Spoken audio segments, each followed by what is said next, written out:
septembre, nous célébrons la fête des stigmates de François d'Assise. Les stigmates de François ont été reconnus par l'Église et au XVIe siècle, le pape Sixte Quint a institué une fête liturgique le 17 septembre, date présumée de l'apparition des stigmates, pour en faire mémoire.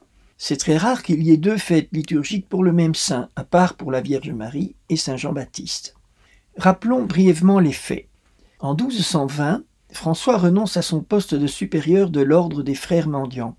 Il écrit la règle qui sera finalement acceptée par le pape Honorius III en 1223. Il y a des tensions parmi les frères sur l'interprétation du vœu de pauvreté que François veut radical et que d'autres voudraient adapter aux circonstances. En août 1223, François s'installe avec quelques compagnons sur le mont Alverne, à une centaine de kilomètres au nord-ouest d'Assise, dans la région d'Arezzo. François avait reçu ce lieu retiré du comte Orlando de Chiusi. Il se retire pour prier et jeûner. Aux alentours de la fête de l'exaltation de la Sainte Croix, fêtée le 14 septembre, François prie les bras étendus dans l'attente de l'aube, agenouillé devant sa cellule.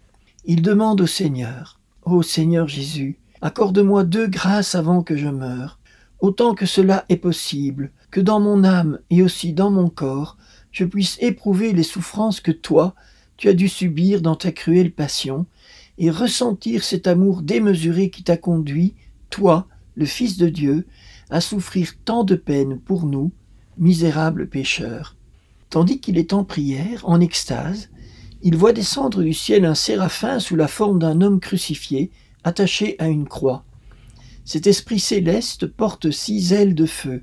Devant cet étrange spectacle, l'âme de François éprouve une joie mêlée de douleur.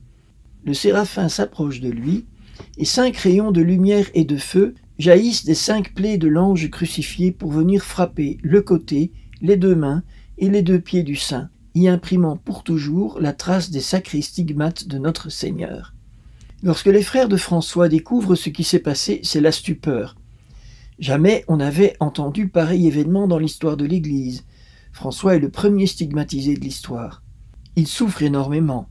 Il essaye tant bien que mal de dissimuler ses blessures. Il cache ses mains et son côté. Il marche chaussé, lui qui était toujours pieds nus. Mais cacher ses blessures s'avère impossible. Le sang coule abondamment de son côté. Il ne peut plus marcher normalement. Il a besoin du soutien de 2 frères pour se déplacer.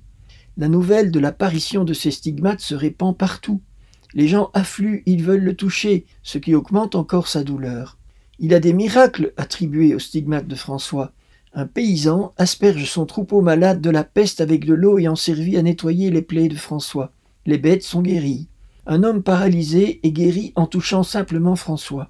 Le fait que François ait reçu les blessures de la Passion le fait apparaître de plus en plus comme une image du Christ. Il est configuré au Christ souffrant. Sa réputation de sainteté grandit partout. Il y a de nombreux témoins oculaires qui attestent de la réalité de ces stigmates. Après sa mort, François apparaîtra à différentes personnes qui expriment des doutes sur la réalité des stigmates pour les convaincre. François, malade et très souffrant, revient à Assise. Il compose son fameux Cantique des créatures qui fait de lui un précurseur de l'écologie moderne. Avant de mourir, il ajoute une strophe à son chant. « Loué sois-tu, mon Seigneur, pour notre sœur la mort corporelle, à qui nul homme vivant ne peut échapper. Heureux ceux qu'elle trouvera dans tes très saintes volontés, car la seconde mort ne leur fera pas de mal. Louez et bénissez mon Seigneur, et rendez-lui grâce, et servez-le avec grande humilité. » François meurt le 3 octobre 1226 à côté de la petite chapelle de la Portioncule, aujourd'hui englobée dans la grande basilique de Sainte-Marie des Anges, dans le Val de Spoleto, au pied de la ville d'Assise. Le lieu de sa mort est préservé dans la basilique à quelques mètres de la petite chapelle. François est mort, usé à 44 ans. À sa mort, les franciscains comptaient entre 3 et 5 000 membres. Sa réputation de sainteté était immense. La canonisation a été ultra rapide. Il est canonisé 2 ans après sa mort, en 1228, par son ami le cardinal Ugolin, devenu pape sous le nom de Grégoire IV. Le cardinal Ugolin avait été, du temps de François, le protecteur de l'ordre franciscain naissant. En donnant les stigmates à François, Dieu rappelle la réalité de sa croix. Beaucoup de gens doutent de l'amour de Dieu pour eux. C'est pourquoi Dieu a envoyé son Fils afin de nous manifester jusqu'où allait son amour de miséricorde. Il savait bien que nous cherchons toujours à savoir si nous sommes vraiment aimés. Il connaissait les doutes de notre cœur. Il savait combien nous avons besoin de signes. Alors il a envoyé son Fils nous montrer son amour dans le don total. Il s'adresse à celui qui doute encore de son amour et lui dit « Veux-tu savoir combien je t'ai aimé ? Regarde vers la croix. Tu as voulu t'éloigner de moi, tu as péché contre moi. Moi je ne t'ai pas condamné, je t'ai envoyé mon Fils pour te sauver. Il a été cloué sur la croix pour que tu comprennes que je ne suis pas un Dieu vengeur, mais un Dieu d'amour et de miséricorde.